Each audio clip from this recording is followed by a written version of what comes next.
Assalamualaikum warahmatullahi wabarakatuh. Kami dari kelompok 2 izin mempresentasikan materi absorpsi dengan judul jurnal Kemampuan Absorpsi Logam Berat Cu dengan menggunakan adsorben kulit jagung. Yang pertama ada abstrak. Secara umum, absorpsi merupakan suatu proses pemisahan bahan dari campuran gas maupun cairan. Bahan yang harus dipisahkan ditarik oleh permukaan absorben padat lalu diikat oleh gaya-gaya yang bekerja pada permukaan tersebut. Karbon aktif merupakan salah satu adsorben yang paling sering digunakan untuk menyerap zat-zat tertentu pada suatu larutan seperti kandungan logam. Salah satu bahan alami yang dapat digunakan sebagai adsorben adalah kulit jagung. Yang kedua ada pendahuluan. Penyerapan atau adsorpsi secara umum adalah suatu proses pemisahan bahan dari campuran gas atau cair. Bahan yang harus dipisahkan ditarik oleh permukaan adsorben padat dan diikat oleh gaya-gaya yang bekerja pada permukaan tersebut. Adsorben adalah bahan padat dengan luas permukaan dalam yang sangat besar. Adsorben yang sering dikenal ialah karbon aktif, silika gel, zeolit alam, tapis molekuler, tanah kelantang, aluminium oksida, dan lain-lain. Aktivasi adalah suatu perlakuan terhadap arang yang bertujuan untuk memperbesar pori, yaitu dengan cara memecah ikatan hidrokarbon atau mengoksidasi molekul-molekul permukaan sehingga arang mengalami perubahan sifat baik fisika maupun kimia yang luas permukaannya bertambah besar dan berpengaruh terhadap daya adsorpsi. Selanjutnya ada metodologi penelitian.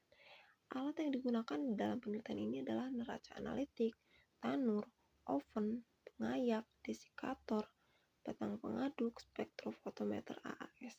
Sedangkan bahan yang digunakan dalam penelitian ini adalah kertas saring, kulit jagung, aquades, H2O2, NaOH, dan CuSO4. Prosedur penelitian. Yang pertama, pembuatan karbon kulit jagung. Kulit jagung yang didapatkan dicuci menggunakan air bersih agar kotoran yang menempel pada kulit jagung hilang. Kulit jagung yang telah dibersihkan dijemur di udara terbuka. Kulit jagung yang telah kering dipotong-potong kecil-kecil untuk memudahkan proses pengarangan. Kulit jagung yang telah dipotong kemudian difurnes pada suhu 500 derajat Celcius dengan waktu 5 menit. Dilakukan pengayakan dengan ukuran 60 mes. Yang kedua ada proses aktivasi karbon kulit jagung. Disiapkan larutan H2O2 dan NaOH sebanyak 15 ml dengan konsentrasi 2 mg per liter.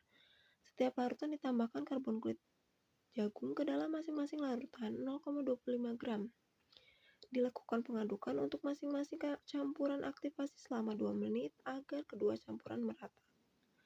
Didiamkan larutan selama 24 jam, disaring masing-masing campuran aktivasi dengan menggunakan kertas saring. Diulangi langkah di atas dengan menggunakan konsentrasi larutan 4 mg per liter dan 6 mg per liter. Penentuan kadar air karbon aktif. Karbon aktif dimasukkan ke dalam cawan porselen kemudian ditimbang menggunakan neraca analitik. Setelah itu dimasukkan ke dalam oven yang telah dinyalakan pada suhu 80 derajat Celcius dengan waktu 60 menit. Kemudian dimasukkan ke dalam desikator selama 5 menit lalu ditimbang. Selanjutnya diulangi langkah di atas sampai memperoleh massa karbon aktif yang konstan.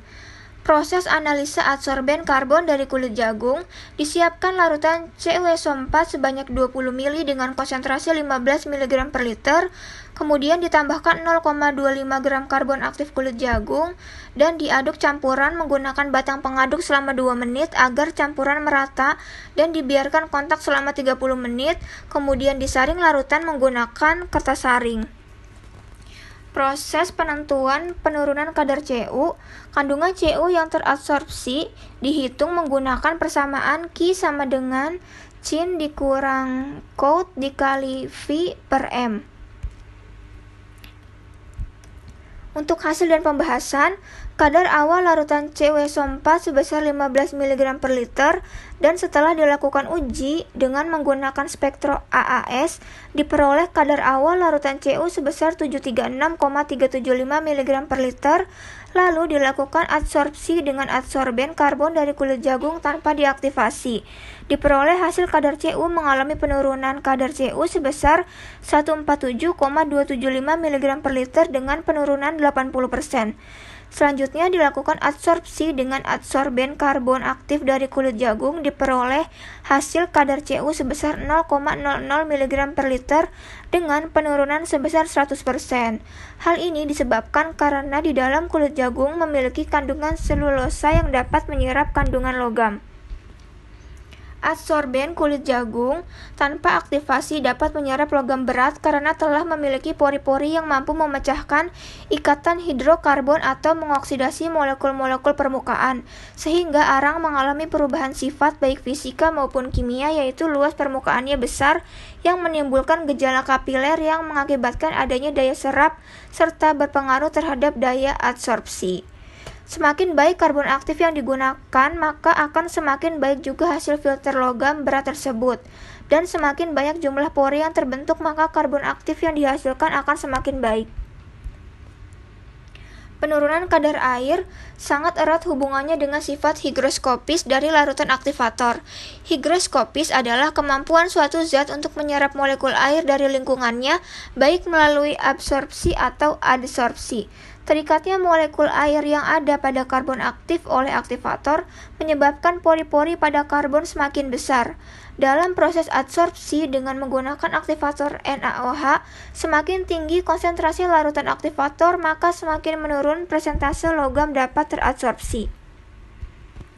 Kesimpulannya, berdasarkan penelitian kali ini dapat disimpulkan bahwa pengaruh adsorben dari kulit jagung pada pengurangan kadar logam dalam larutan CW4 mampu mengurangi kadar logam yaitu sebesar 80%. Pengaruh aktivator NaOH dan H2O2 terhadap adsorpsi kadar logam dalam larutan CW4 yaitu dapat meningkatkan kemampuan penyerapan logam dalam larutan CW4 yaitu sebesar 100%. Sekian presentasi dari kelompok 2 mengenai jurnal yang berjudul Kemampuan Adsorpsi Logam Berat Cu dengan menggunakan adsorben kulit jagung, zeamyce. Mohon maaf apabila terdapat kesalahan. Kami akhiri. Wassalamualaikum warahmatullahi wabarakatuh.